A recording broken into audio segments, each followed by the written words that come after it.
भारत माता की, भारत माता की। मुझे क्षमा करना, मुझे आज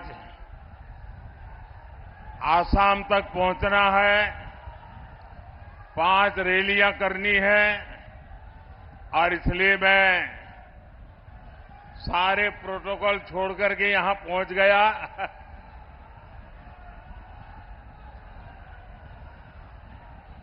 विश्वविख्यात ज्ञान और मोक्ष के पवित्र नगरी गया जी के हम प्रणाम कर ही भगवान विष्णु, भगवान बुद्ध के इस तपस्थली के हम नमन करिए। ये वो धरती है जिसने मगध का ऐश्वर्य देखा है, जिसने बिहार का वैभव देखा है। संयोग से आज जब मैं गया जी आया हूं तो नवरात्रि भी है और आज ही सम्राट अशोक की जयंती भी है। भाइयों और बहनों, सदियों बाद आज एक बार फिर भारत और बिहार अपने उस प्राचीन गौरव को लौटाने के लिए आगे बढ़ रहा है। ये चुनाव विकसित भारत, विकसित बिहार के उसी संकल्प का चुनाव है। गया की धरती पर उमड़ा ये जन सैलाब, ये अपार जन समर्थन, आपका ये उत्साह साफ बता रहा है कि फिर एक बार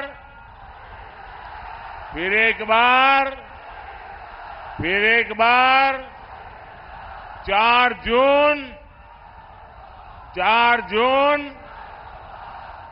जून गया। और मैं अभी यहां जब आ रहा था एयरपोर्ट से, लोग पैदल यहां तक पहुंचने के लिए चल रहे हैं। हो सकता है मेरा भाषण पूरा होने तक वो पहुंच पाएंगे कि नहीं। बहुत बड़ी मात्रा में लोग हाथ में झंडे लेकर के चल रहे हैं। ये प्यार, ये आशीर्वाद मैं कभी भी भूल नहीं सकता हूं जी।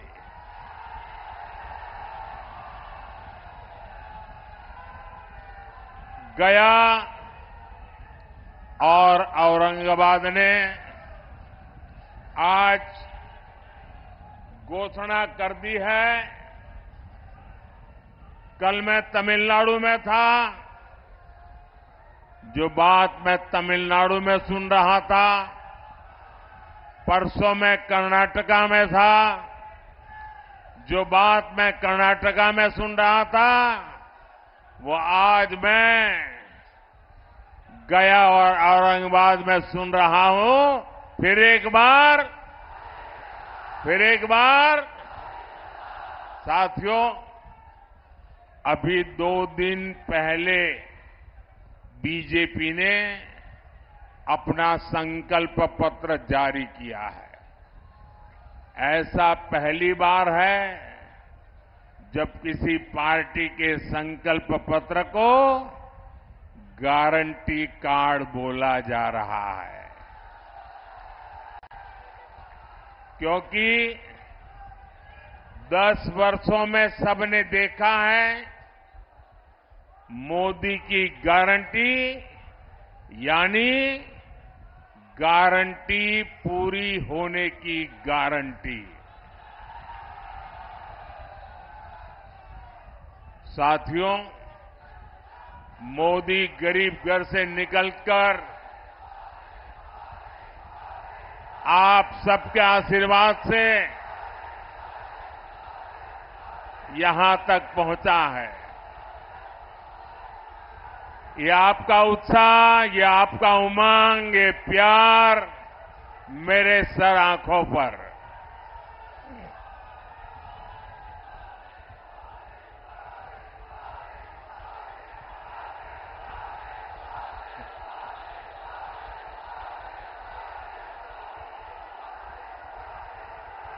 मैं आपका ये प्यार जीवन भर मेरे कानों में गूंजता रहेगा।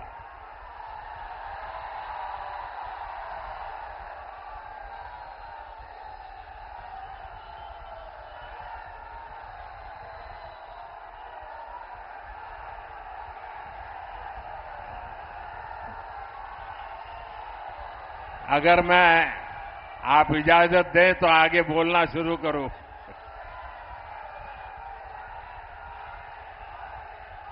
ये ऊर्जा बचाए रखिए, 4 जून को भी जरूरत पड़ेगी।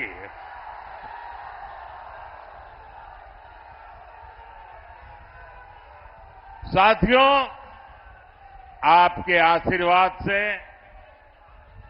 आपने मुझे सेवा करने का अवसर दिया। मोदी को देश के संविधान ने ये पद दिया है। डॉक्टर राजेंद्र बाबू और बाबा साहब आंबेडकर, उनका दिया हुआ ये संविधान न होता तो कभी ऐसे पिछड़े परिवार में पैदा हुआ गरीब का बेटा देश का प्रधानमंत्री नहीं बन सकता था।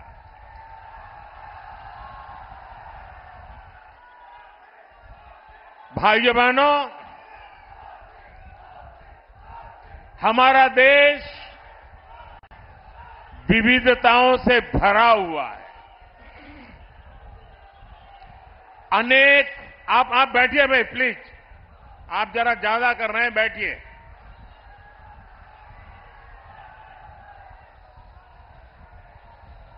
हमारा देश विविधताओं से भरा हुआ देश है। अनेक भाषाएं, अनेक बोलियां, अनेक रीति रिवाज, अनेक परंपराएं, अनेक प्रकार के पहनाव, अनेक प्रकार की जीवन शैलियां, अनेक प्रकार के खान पान, एक प्रकार से हमारा देश विविधताओं से भरा हुआ देश है, वैविध्य से भरा हुआ देश है और हर प्रकार की मत मान्यता वाला देश है, हर प्रकार के पथ संप्रदाय वाला देश है। ऐसे में देश के उज्जवल भविष्य को चलाने के लिए नियमों के अंतर्गत आगे बढ़ाने के लिए हमारे पास एक ही पवित्र व्यवस्था हमारा संविधान है। हमारा संविधान हम सबके लिए एक पवित्र है। संविधान निर्माताओं का सपना था कि भारत समृद्ध बने, लेकिन दशकों तक देश पर राज करने वाली कांग्रेस ने मौका गंवा दिया, देश का समय गंवा दिया। 25 करोड़ देशवासियों को गरीबी से बाहर निकाला है आपके सेवक ने, मोदी ने। दशकों तक गरीबों को रोटी, मकान के सपने दिखाए कांग्रेस और उसके साथियों ने 4 करोड़ गरीबों को पक्के मकान दिए एनडीए सरकार ने। हमारे साथी जीतन राम मांझी जी भी यहां बैठे हैं। वो साक्षी हैं कि कैसे दलित, वंचित, पिछड़ा के नाम पर कांग्रेस और आरजेडी ने सिर्फ अपना राजनीतिक स्वार्थ साधा। दलितों, वंचितों, पिछड़ों को अधिकार और सम्मानपूर्ण जीवन एनडीए ने दिया है। साथियों, अब अगले 5 वर्षों के लिए मोदी का गारंटी कार्ड अपडेट हो गया है। गरीबों के लिए 3 करोड़ पक्के घर बनाए जाएंगे। ये मोदी की गारंटी है। गरीबों को अगले 5 साल तक मुफ्त राशन मिलेगा। ये मोदी की गारंटी है।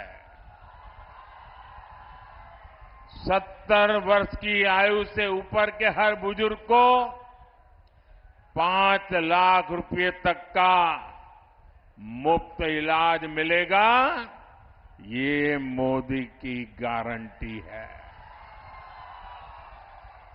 किसान सम्मान निधि आगे भी जारी रहेगी। ये मोदी की गारंटी है।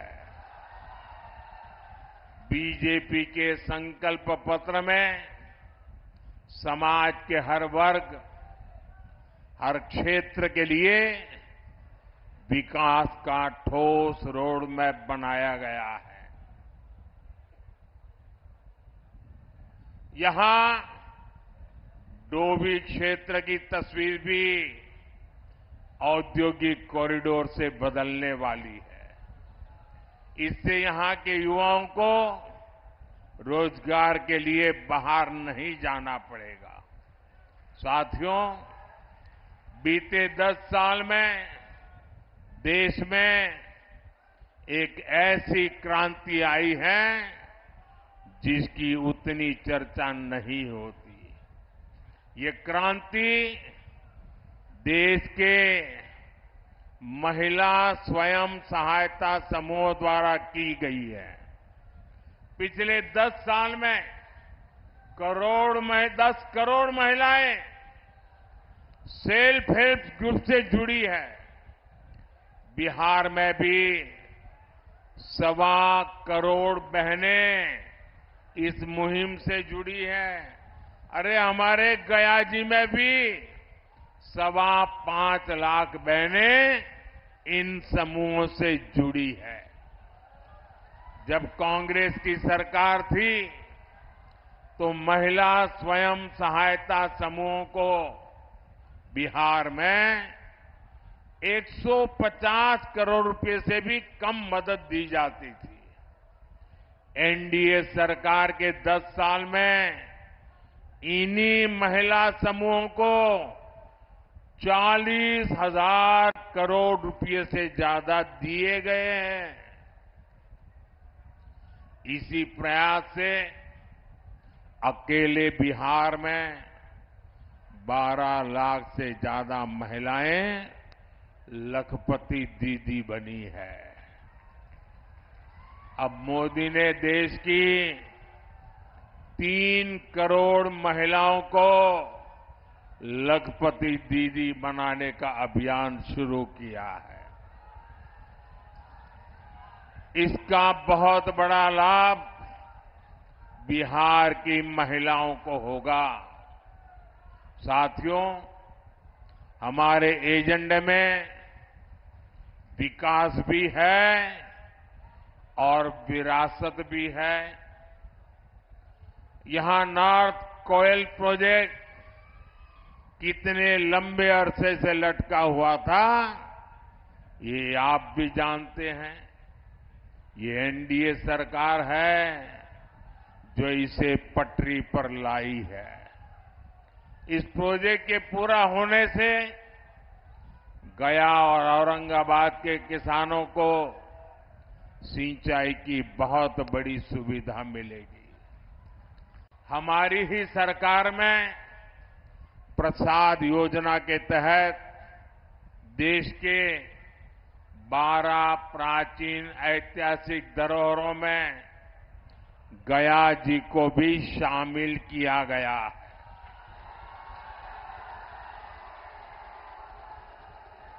गया पितृ श्राद्ध स्थल है। यहां भगवान बुद्ध को बुद्धत्व की प्राप्ति हुई थी। वैसे कम लोगों को पता है कि गुजरात में भी पाटन जिले में सिद्धपुर को मातृ श्राद्ध स्थल माना जाता है। इसे मातृ गया भी कहते हैं। जैसे यहां पितृ गया है, गुजरात के सिद्धपुर में मातृ गया है। हमारी सरकार इन सभी स्थलों के विकास के लिए प्रतिबद्ध है। अभी बीजेपी ने अपने संकल्प पत्र में भी कहा है कि वो भारत की विरासत को वर्ल्ड हेरिटेज मैप पर लेकर जाएगी। हमारे गया जी को भी हम उस ऊंचाई पर ले जाना चाहते हैं और इससे बड़ी संख्या में ग्लोबल टूरिस्ट भारत आएंगे और इसका लाभ इन सभी क्षेत्रों को होगा। साथियों, आकांक्षी जिला कार्यक्रम के तहत गया का तेजी से विकास सुनिश्चित किया गया है। अमृत स्टेशन योजना के तहत गया स्टेशन का कायाकल्प किया जा रहा है। विकास का ये स्केल, विकास की ये रफ्तार, इतने सारे काम हुए, आपके उत्साह में भी नजर आ रहा है कि मोदी सरकार ने कितने काम किए हैं। लेकिन साथियों, मैं जो संकल्प लेकर के चला हूं, मैं जो सपने देखता हूं और दुनिया में भारत का जो स्थान मेरे मन में है, उस हिसाब से तो इतना सारा करने के बाद भी मैं तो यही कहता हूं, ये तो ट्रेलर है, ट्रेलर।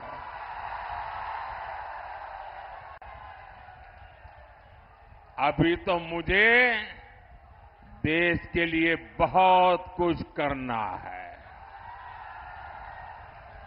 बिहार के लिए बहुत कुछ करना है।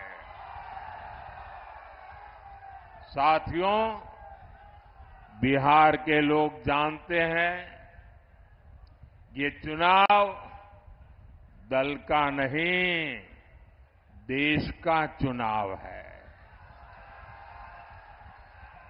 आज एक और देश की संस्कृति पर गर्व करने वाले हम लोग हैं, तो दूसरी ओर हमारी आस्था को नीचा दिखाने वाले लोग हैं। कल रामनवमी का पावन पर्व है।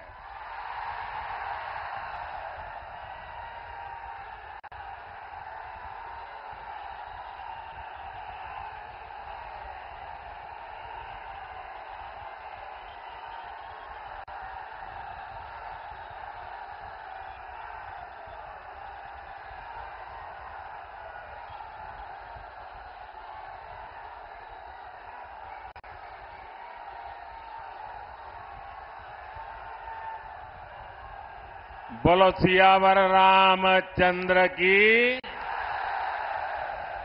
साथियों, कल रामनवमी का पावन पर्व है। सूर्य की किरणें कल अयोध्या में रामलला के मस्तक का विशेष अभिषेक करेंगी। लेकिन घमंडिया गठबंधन के लोगों को राम मंदिर से भी परेशानी है।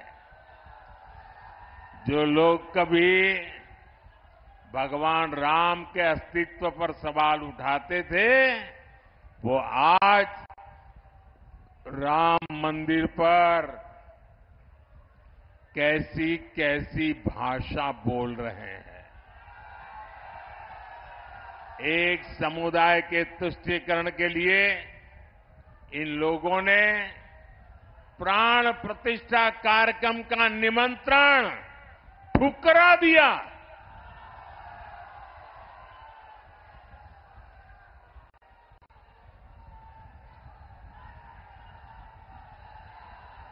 ये हमारे देश का संस्कार नहीं है। ये हमारे देश की परंपरा नहीं है।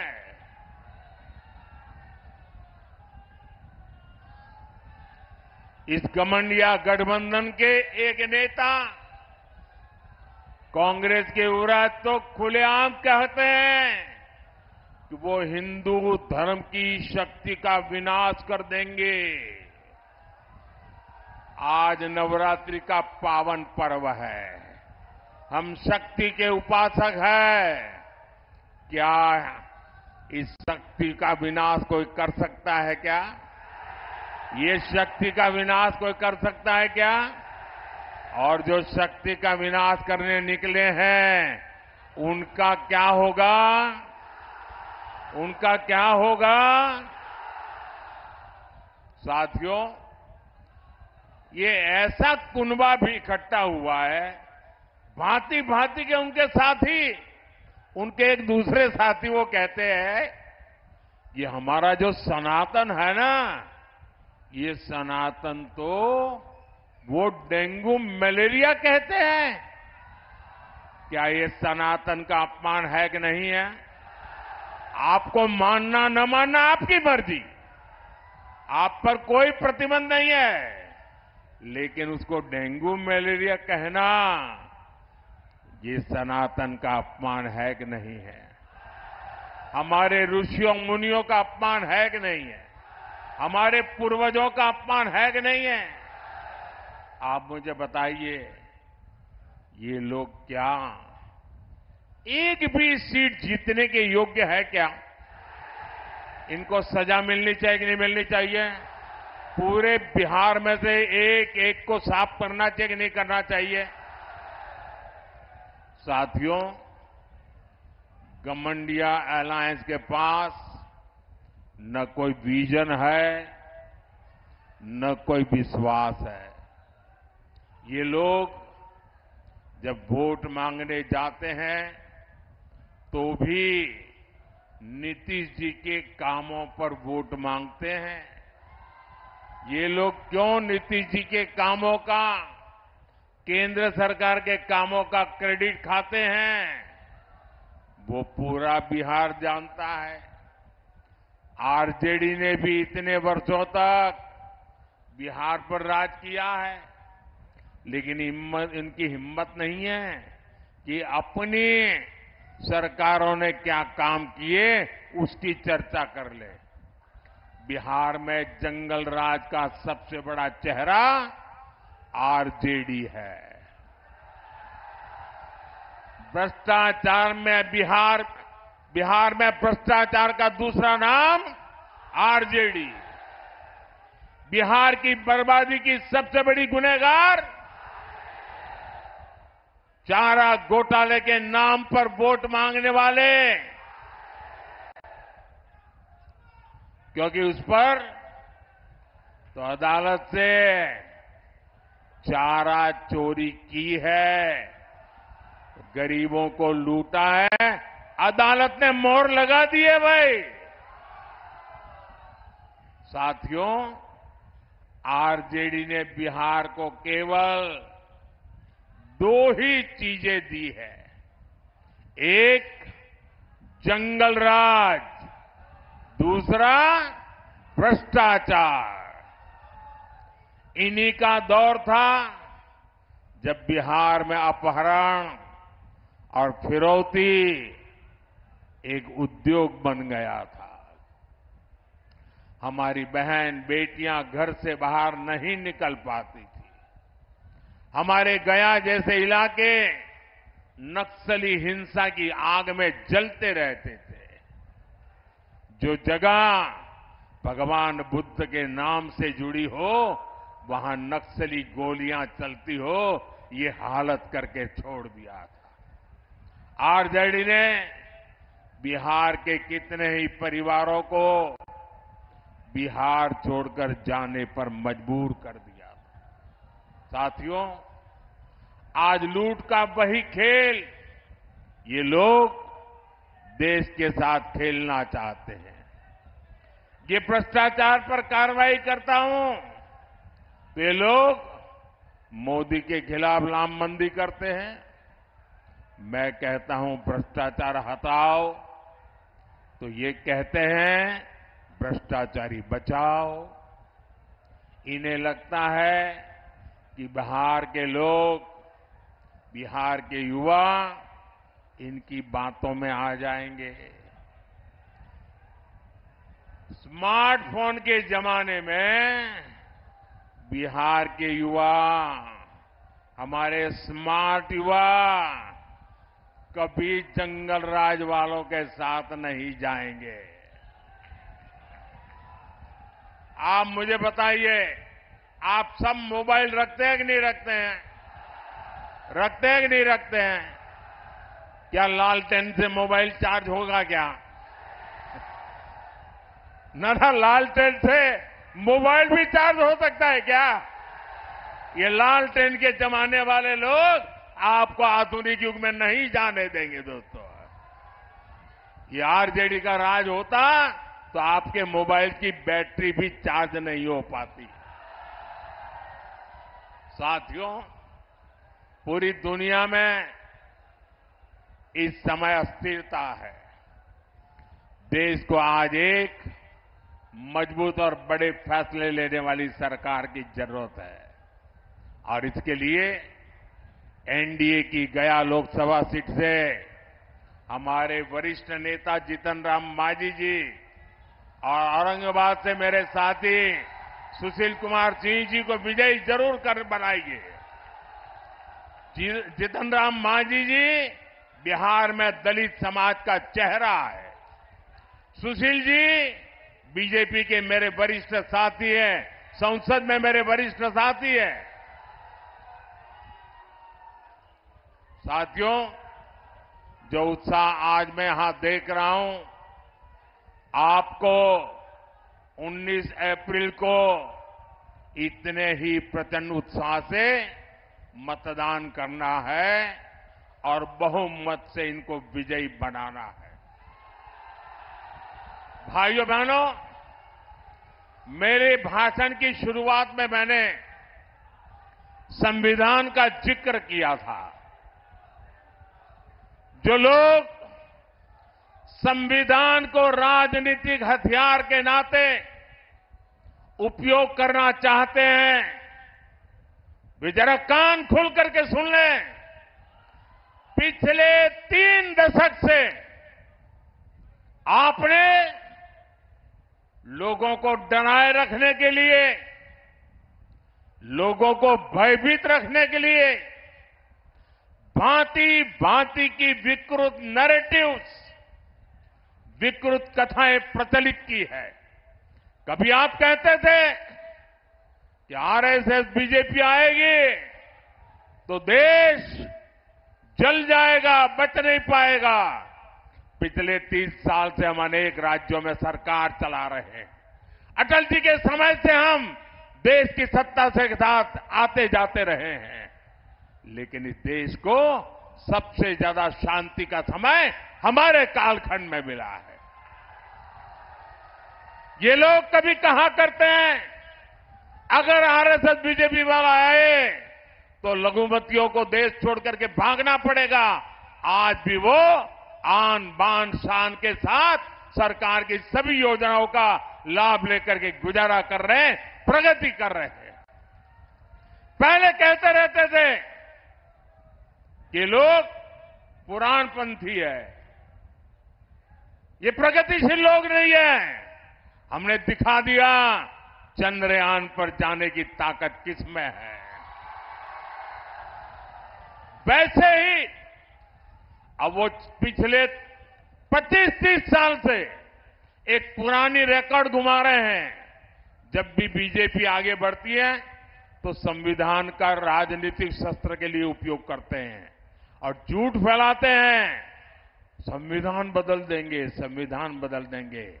भाइयों बहनों, लिख के रखिए, मोदी तो क्या, बीजेपी तो क्या, स्वयं बाबा साहब आंबेडकर भी इस संविधान को नहीं बदल सकते हैं। और इसलिए झूठ बनाना, झूठ फैलाना बंद करो। और भाइयों बहनों, इनको पता होना चाहिए, ये जो संविधान सभा थी, डॉक्टर राजेंद्र बाबू नेतृत्व करते थे। बाबा साहब आंबेडकर का दिल, दिमाग और कलम उसको शब्दों में डाल रहा था और देश के गणमान्य लोग अनेक महीनों तक बैठ करके विचार विमर्श करके देश की भावनाओं को समझ करके, देश की सामाजिक परिस्थितियों को समझ करके हमारे संविधान का निर्माण किया है। और जो लोग सनातन को गाली देते हैं ना, वो भी कान खोल करके सुन लो।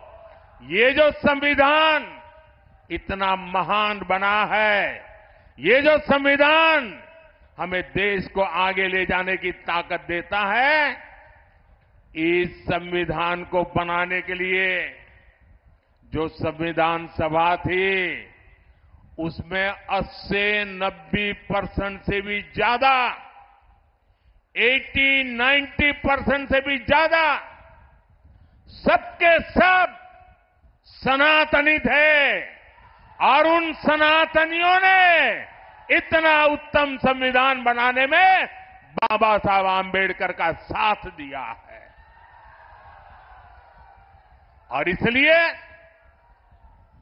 हकीकत तो यह है कि देश की आजादी के बाद संविधान को राजनीति का हथियार नहीं, संविधान को श्रद्धा के रूप में जन मन में प्रस्थापित करना चाहिए था। और हमारा देश ऐसा है जो रामायण में आस्था रखता है, महाभारत में आस्था रखता है, गीता में आस्था रखता है, वो आज के युग में संविधान के प्रति भी उतनी ही आस्था रखता। लेकिन आपने संविधान का राजनीतिकरण करने की कोशिश की है। हमने संविधान के प्रति आस्था पैदा करने के लिए लगातार कोशिश की है। जब पार्लियामेंट में मैं ये प्रस्ताव लेकर के आया कि हमने देश में संविधान दिवस मनाना चाहिए, तब कांग्रेस पार्टी के नेता श्रीमान खड़गे जी ने पार्लियामेंट में उसका विरोध किया था। उन्होंने कहा था, अरे 26 जनवरी तो है, संविधान दिवस की क्या जरूरत है। उनको ये समझ नहीं आया कि भारत के संविधान के प्रति निरंतर श्रद्धा पैदा करते रहना चाहिए, संस्कार बनना चाहिए। हमने संविधान दिवस को हर स्कूल में बच्चों के सामने संविधान का पाठ हो, प्रियम्बल का पाठ हो, वचनबद्धता आए, इसके लिए परंपरा प्रारंभ की है। और आज भी संविधान दिवस पर सुप्रीम कोर्ट 2 दिन का सेमिनार करती है, पार्लियामेंट में चर्चा होती है। इतना ही नहीं, संविधान को 75 साल हो रहे हैं। संविधान के 75 साल मनाने का सबसे बड़ा कार्यक्रम हमने प्रारंभ किया है। इतना ही नहीं, हम चाहते हैं कि संविधान सिर्फ अदालतों में दलील के लिए काम आए इतना पूरता नहीं है। संविधान हमारे जीवन को, हमारे संस्कारों को, हमारी भावनाओं को नई ताकत देने वाला संविधान वो ताकत है जिसको हमें दिलों तक पहुंचाना है। आपके लिए संविधान राजनीति का हथकंडा होगा, हमारे लिए संविधान श्रद्धा का केंद्र है, हमारे लिए संविधान आस्था का केंद्र है, हमारे लिए संविधान आने वाले 2047 के सपनों को पूरा करने का हमारा मार्गदर्शक है। और उसको लेकर के हम स्वतः आजाद भारत को विकसित भारत की ऊंचाई तक ले जाने का संकल्प लेकर के चल रहे हैं।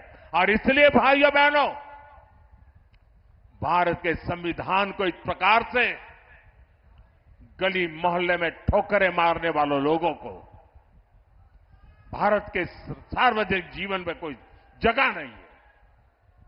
अगर सामाजिक न्याय लाने की ताकत है तो हमारे संविधान में है।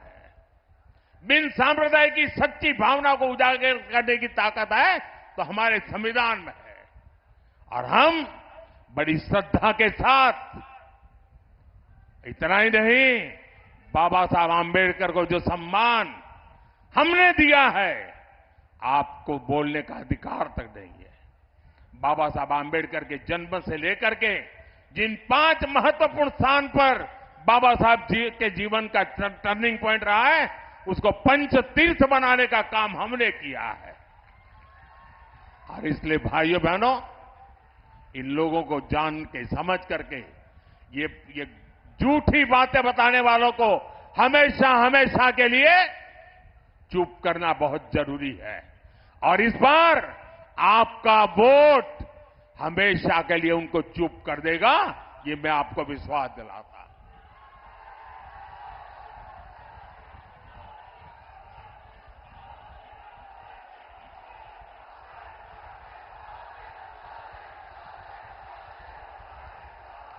भाइयों बहनों, ये लोग कहते हैं 400 पार क्यों? मैं बताता हूं 400 पार क्यों। देश की जनता ने तय किया है 400 पार, क्योंकि देश की जनता 2047 में हिंदुस्तान को विकसित देना चाहती है।